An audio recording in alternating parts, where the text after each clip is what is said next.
So I'm going to take the paint off just to have a look at how the eye's fitted. Going to sand the shaft down and going to re-oil it. I'm also going to put a new edge on it.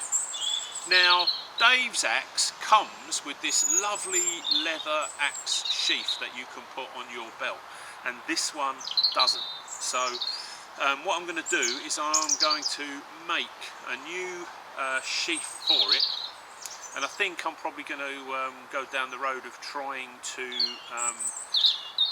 make something kind of Kydex-ish out of a piece of plastic that came out of a car. So because this is a budget axe, the last thing I want to do is start spending loads more money on a beautiful leather sheath. You know, this is a budget bottom end product that we are going to spend, you know, an hour or so upgrading into something lovely that we want to take out into the field. So I'm going to share all of those little jobs with you, turn this £29.95 budget axe into something that we would all love to take out in the field.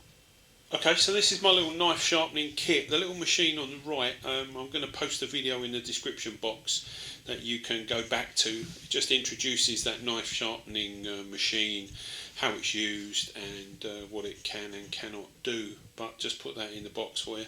So here we've got water stones, we've got oil stones, we've got diamond stones. The little tub is what I normally fill with water, and so I have one set of stones in water, one set of stones that I'm using, marker pen, all the bits and pieces that I use to sharpen my knives all live in one box so everything's together. Okay, kids are in bed, wife's watching the telly. I'm going to go with the diamond stones to just bang this one out, because obviously water stones you need to submerge in water, leave them for a while. Oil stones, it's a bit of a fallacy really. You don't need to put oil on an oil stone. The oil is kind of there to keep the heat down and to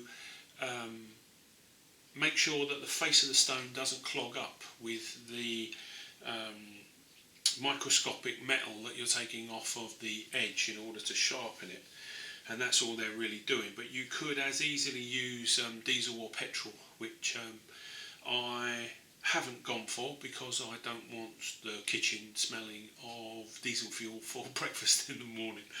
So that's kind of one of the ultimate advantages of industrial diamonds. So these aren't real diamonds, these are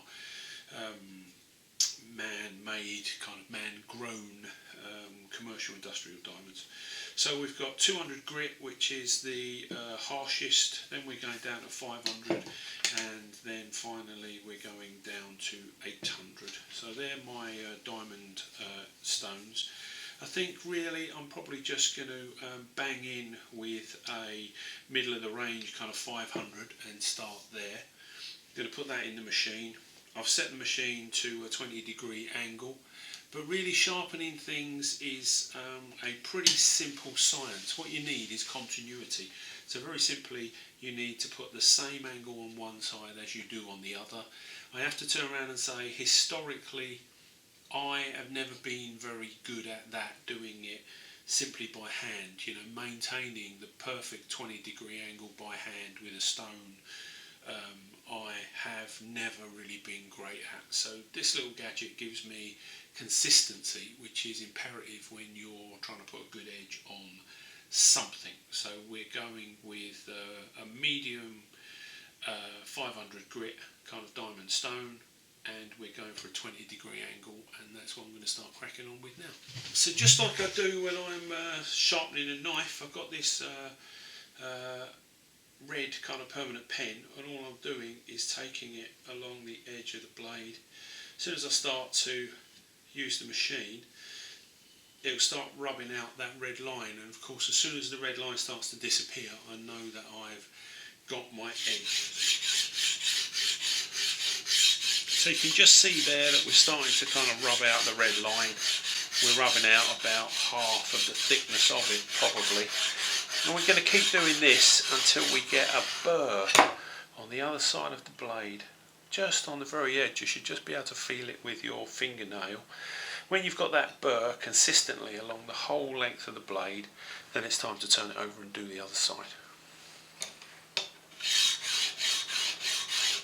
So this edge will eventually become so highly polished it will look almost sort of chrome-like, and that is you well on your way to a very sharp blade. So I can just start to feel a burr building up on the other side of the blade, just with the tip of my nail.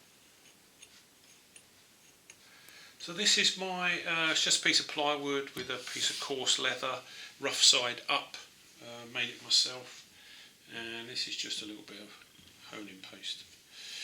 I absolutely love this stuff. It is my kind of secret weapon when it comes to sharpening knives and axes. So I've given the axe the 3 different diamond courses, and now I'm just going to run it down this leather strop with a bit of honing paste just to take off the sort of microscopic burrs, and hopefully that's going to be it.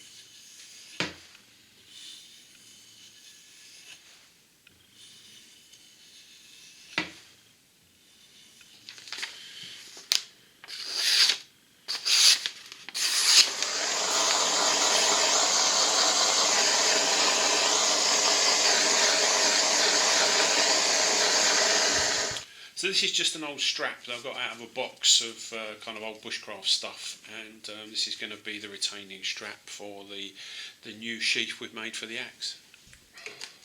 So it's just a little bag.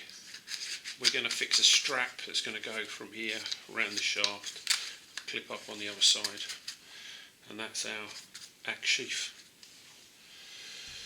So that's my little kind of axe sheath that I've made.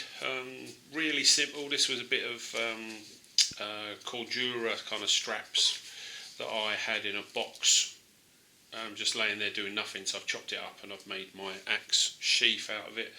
Just as a kind of heads up, if you're going to lay your hands on an old sewing machine, I mean this one is old as the hills, but by all accounts it's a great machine. I've had it fixed a couple of times over the years. Little jobs like this, you know, get it out, modify your kit, repair your kit, yada yada yada. Little sewing machine is absolutely priceless. Keep your eyes open in sort of charity shops and places like that, and you might lay your hands on a half decent second-hand sewing machine, worth its weight in gold. All I'm doing here is I'm just gluing one sheath inside the other with a bit of Unibond, and that's going to be it to put the two together. And Bob Sharable.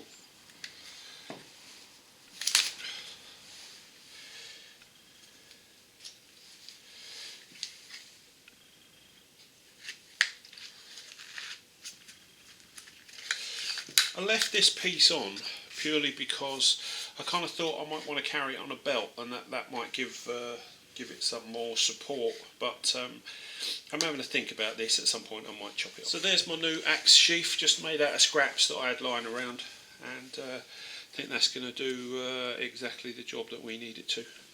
Stop me slicing things open by accident in the back of the truck. So that's the end really of my little axe project. You know, I quite enjoy playing with it for a couple of hours Saturday and Sunday. It's kept me out of trouble. Made a little sheath for it.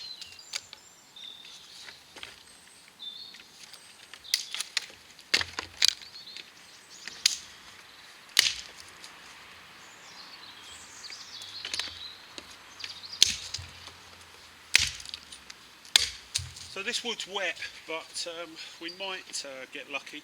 What I'm going to try and do is trim off the edge of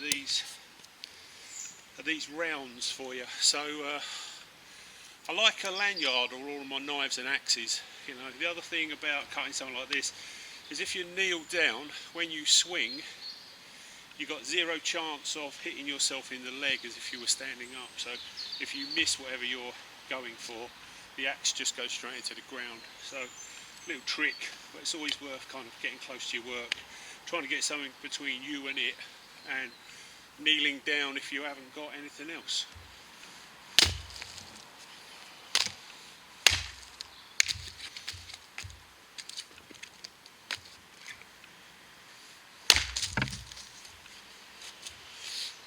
So I think this is a capable little axe. Making short work of this round. I don't think anyone would be too disappointed taking one of these out in the field.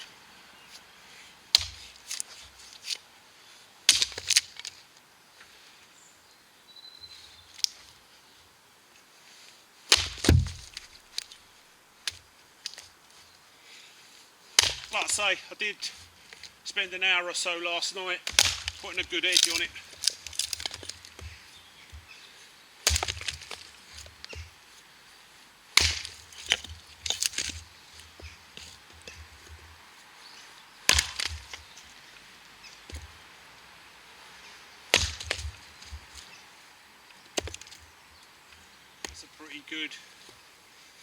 That's a pretty good little bush axe. So my little competition, the tool was a railwayman's hammer. The reason it's got a kind of square face on it is because it's used for driving in railway spikes that hold railway lines in place.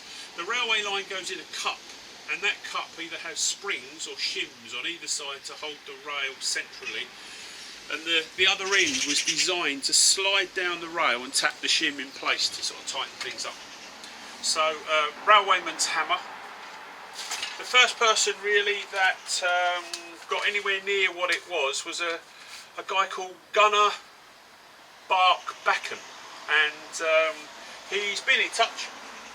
I've gone through my kind of bushcrafted box. I've got a cold steel Twistmaster here.